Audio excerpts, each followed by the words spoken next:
وَلَقَدْ جِئْتُمُونَا فُرَادًا، بے شک آج تم ہمارے پاس اکیلے آ گئے ہو نا، کما خلقناکم اول مرہ، جس طرح ہم نے تمہیں پہلی دفعہ پیدا کیا تھا.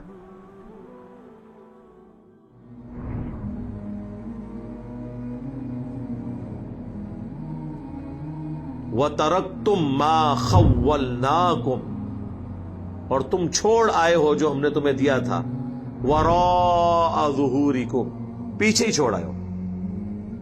یعنی جس مال کے اوپر تمہارا تھا نا یہ مال مجھے بچا لے گا، تو پیچھے چھوڑ آئے ہو نا. جو بخاری مسلم میں حدیث ہے، انسان کے 3 دوست ہیں، 2 باہر رہ جاتے ہیں، ایک ہی اندر جاتا ہے.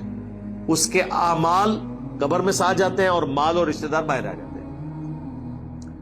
تو دنیا میں مال کی بنیاد پہ تم نے حکومت کی تھی نا، تو آج آگے ہو نا اکیلے، کوئی گٹھڑی ساتھ مال کی نہیں لے کر آئے. جس طرح تم کو ہم نے پیدا کیا تھا، یعنی جب پیدا ہوتا ہے انسان اس وقت بھی اکیلے ہی پیدا ہوتا ہے، مرنے کے بعد بھی اللہ کے پاس اکیلا جائے گا.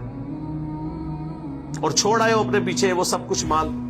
وَمَا نَرَا مَعَكُمْ شُفَعَاءَكُمُ الَّذِينَ زَعَمْتُمْ، اور کیا ہے کہ ہم وہ تمہارے سفارشی نہیں دیکھ رہے جن کے بارے میں تمہیں زوم تھا دنیا کی زندگی میں، أَنَّهُمْ فِيكُمْ شُرَكَاءُ، کہ وہ تمہارے معاملے میں ہمارے ساتھ شریک ہو جائیں گے. کدھر ہیں تمہارے بابے؟ وہ ہستیاں کدھر ہیں جن کے بارے میں دنیا میں زوم تھا کہ یہ اللہ سے تمہیں چھڑا لیں گی؟ کل قیامت کا دن ہوگا، غوث پاک فرمائیں گے اے میرے مرید، اے میرے محب، تو دنیا میں رہ کے وہ کام کرتا رہا جس سے مجھے خوشی ہوئی، آج میں تجھے خوش کر دوں. وہ بارگاہ الہی میں سفارش فرما دیں گے، بیڑا فرمایا مجھے اپنے رب کے عزت و جلال کی قسم، میرا قدم اس وقت تک جنت کو نہیں اٹھے گا جب تک میں اپنے سارے مریدوں کو جنت میں داخل نہ کروا لوں. تو میں نے اپنے رب سے کہا پروردگارہ نسبت میری ہے، انہوں چھڑ دے. تو اللہ پاک نے فرمایا یہ گل بڑی لمبی ہے، میں وچوں حذف کر رہا ہوں. اللہ پاک نے ارشاد فرمایا فرشتیوں ہٹ جاؤ پیچھے. عبد القادر وچ پہ گئے. اللہ میرا بگڑا سوار دو، میرے بگڑا وقت سوار دو، میرے خواجہ مجھ کو نواز دو. اکیلے آئے ہو نا، کتنے تھے بزرگ؟ ظاہر ہے جی یہ تو سوال ہوگا نا کہ جب بزرگوں نے فرمایا تھا کہ ہمارا کوئی بھی مرید اس وقت تک ہم جنت میں داخل نہیں ہوں گے جب تک کہ اپنے سارے مریدوں کو جنت میں نہ لے جائیں، تو پھر اللہ تو پوچھے گا نا کہ بھئی ہاں کدھر جے تھوڑے پیر صاحب جن کے بارے میں تمہیں زوم تھا. اور وہ تو پھر سورہ الاحقاف میں آیا کہ وہ ہستیاں خود دشمن ہو جائیں گی ان کی. ہاں وہ کہیں گے کہ ہم نے تو کب ان کو کہا تھا، ہمیں تو پتہ بھی نہیں تھا یہ ہمیں پکار رہے. یہ تو ان ہستیوں کے لیے جو باقی جینوئن ہستیاں تھیں، وہ تو انکار کریں گی. باقی جو ہے نا ہستیاں جو جعلی بنائی ہوئی تھی، وہ تو پہلے انشاءاللہ جہنم وچ پہنچے ہوں گے. وہ اگے نے ذرا اگے تک تلاش کرو کہ لب جڑ کے تو لقد تقطع بینکم، بے شک ٹوٹ گئے ان تمہارے سارے رشتے، سارے وہ نظریات، وہ ساری آس اور امید ختم ہو گئی جن ہستیوں پہ تم کھڑے ہوئے تھے. وَضَلَّ عَنْكُمْ مَا كُنْتُمْ تَزْعُمُونَ، اور تمہارے ہاتھوں سے جاتی رہی وہ تمام باتیں جو تم دنیا میں دعویٰ کیا کرتے تھے. اس کو وہ اردو میں کہا جاتا ہے ہاتھوں کے طوطے اڑ جانا. ٹھیک ہے، طرح نکل جانا ایک دم بندے تھا، ایک ہی ہو گیا. میرا خیال ہے اگر کسی شخص کو مرنے کے بعد اس طرح کا معاملہ ہو، اس سے بہتر نہیں ہے کہ وہ قرآن ترجمے سے پڑھ کے دنیا میں ہی آخرت کی فلم دیکھ لے اور بچ جائے. ٹھیک ہے، جس طرح یہاں بھی دنیا میں اگر کسی شخص کو ہم بتائیں کہ بھائی دیکھو یہ ویڈیو دیکھ لو سی سی ٹی وی کیمرے میں، کل ایک شخص یہاں سے گزر رہا تھا، گیٹ کراس کرتے ہوئے اس کا ہاتھ گیٹ کو لگ گیا، یہ گیٹ ارتھ ہوا ہوا ہے، وابڈا والوں کو ہم نے اطلاع کی ہوئی ہے لیکن ابھی تک یہ ٹھیک نہیں ہوا، یہ دیکھو اس کی لاش کل اٹھانی پڑی. کیا خیال ہے دنیا میں کسی کو یہ ویڈیو دکھائی جائے، وہ گیٹ وابڈا والے گارنٹی بھی دے دینا کہ اس میں کرنٹ نہیں ہے، لوگ کہیں گے جناب ایتھو تے گزرنے نہیں، کوئی دوسرا راہ دسو سانو. یہی ہوگا نا، کیونکہ جان کا خطرہ ہے، جہاں پر ایمان کا خطرہ ہے. اور بلکہ یہ بات کرتے ہوئے اگر کوئی شخص تھوڑے سخت لہجے میں بھی بول دے، ایک دو گالیاں بھی ساتھ نکال دے کہ فلانے ٹھیک ہے تو اتھو چلے آتا دیکھ کل بندہ ایتھے مر گیا، تو اس شخص کو اس کی گالیاں بھی یاد نہیں رہیں گی، بلکہ وہ کہے گا تو میرا محسن ہے کہ تو نے مجھے بچا لیا ہے، 3 گالیاں اور نکال کے مجھے بچاتا تاکہ مجھے یقین آ جائے کہ میں نے یہاں سے نہیں گزرنا. یہی ہے نا. لیکن دین کی بات آپ کسی بھی انداز میں ان کو کریں، گال بڑی سخت ہے.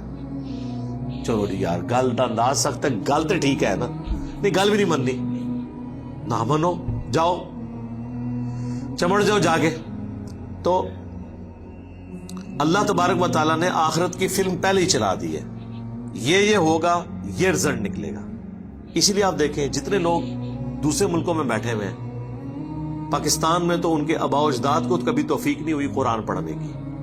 وہاں جاتے ہیں جب تھوڑی لادینیت دیکھتے ہیں، تھوڑا سا اپنے آپ کو جھنجھوڑتے ہیں کہ ہم نے اپنے ریلیجن کی طرف واپس آنا ہے، اپنے آپ کو مصروف کرنے کے لیے قرآن پڑھتے ہیں. جب قرآن پڑھتے ہیں تو ان کے طوطے واقعی اس طرح ہی اڑتے ہیں جس طرح آخرت میں بابوں کے مارنے والوں کے اڑے گے. اوکے یار یہ قرآن تو کچھ اور لکھا ہوا ہے.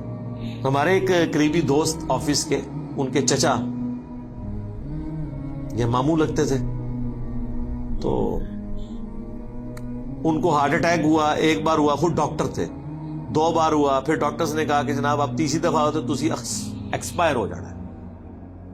اب جب کسی کو بتایا جائے کہ بھئی کام تہاڈا نیڑے ہے، تیاری کر لو، اور پھر ڈاکٹر بھی ہو، وہ اس چیز کو سمجھتا بھی ہو.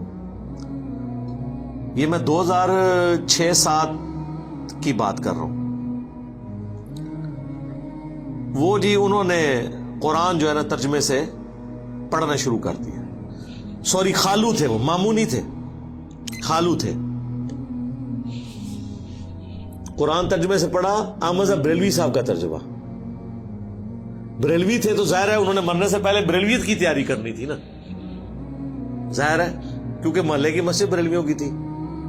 یہ ہوتی ہے ہماری تحقیق. وہ جناب جب انہوں نے قرآن پڑھا تو گمراہ ہو گئے. انہوں نے کہا یار یہ ہمیں تو انہوں نے بابوں بزرگوں، اللہ تعالیٰ نے تو نہ کسی بزرگ کو، نہ کسی فرشتے کو، نہ کسی پیغمبر کو اپنی توحید کے معاملے میں خاطر میں لاتا ہے، اور انہوں نے تو یہ کیا کیا ہستیوں کے ساتھ عقیدے جوڑے میں. تو وہ اپنا مسلک ہی چھوڑ گئے. جو میں نے اکثر کہا ہے کہ اگر کوئی شخص اپنے فرقے کا بھی قرآن کا ترجمہ ایمانداری سے پڑھ لے نا تو اللہ تعالیٰ اسے ہدایت دے دے گا. یہ اللہ کا وعدہ ہے، وَالَّذِينَ جَاهَدُوا فِينَا لَنَهْدِيَنَّهُمْ سُبُلَنَا. بلکہ ایون وہ قرآن پڑھتے ہوئے اسے یہ بھی پتہ چل جائے گا، تھوڑی سی اپنی عقل استعمال کرے کہ قرآن میں تو یہ لکھا تھا، تو یہ میرے مولوی نے اس کی جو یہ تشریح کی ہے یہ تو اس میں بیٹھتی نہیں. اگر اس نے اپنی عقل استعمال کی، اور اگر عقل استعمال نہ کی، اس کبوتر کی مانند جو بلی کو دیکھ کے آنکھیں بند کر لے، بلی نے پھر بھی گردن مروڑنی ہے. آنکھیں بند کرنے سے بلی غائب نہیں ہو سکتی. اس طرح آنکھیں بند کرنے سے قرآن و سنت کے جو نظریات ہیں وہ غائب نہیں ہوں گے، اور آپ کے بزرگوں کے بتائے ہوئے عقیدے وہ جسٹیفائی نہیں ہوں گے. تو اس سے پہلے کہ آخرت میں ہوائیاں اڑ جائیں، جو اللہ تعالیٰ نے بیان کیا کہ اڑ جائیں گی ان کی ہوائیاں، اس سے پہلے آخرت کی تیاری کر لیں. اللہ تعالیٰ سے دعا ہے جو حق بات میں نے کہی ہے ہمارے دلوں میں راسخ فرمائے. اگر جذبات میں میرے منہ سے کوئی غلط بات نکل گئی تو اللہ تعالیٰ ہمارے دلوں سے دھو ڈالے اور ہمیں معاف بھی کر دے. ہمیں کتاب و سنت کی تعلیمات پر عمل کر کے دوسرے بھائیوں تک پہنچانے کی توفیق عطا فرمائے. سبحانک اللہم و بحمدک، اشہد ان لا الہ الا انت، استغفرک و اتوب الیک، وما علینا الا البلاغ المبین. جزاکم اللہ خیرا. آمین.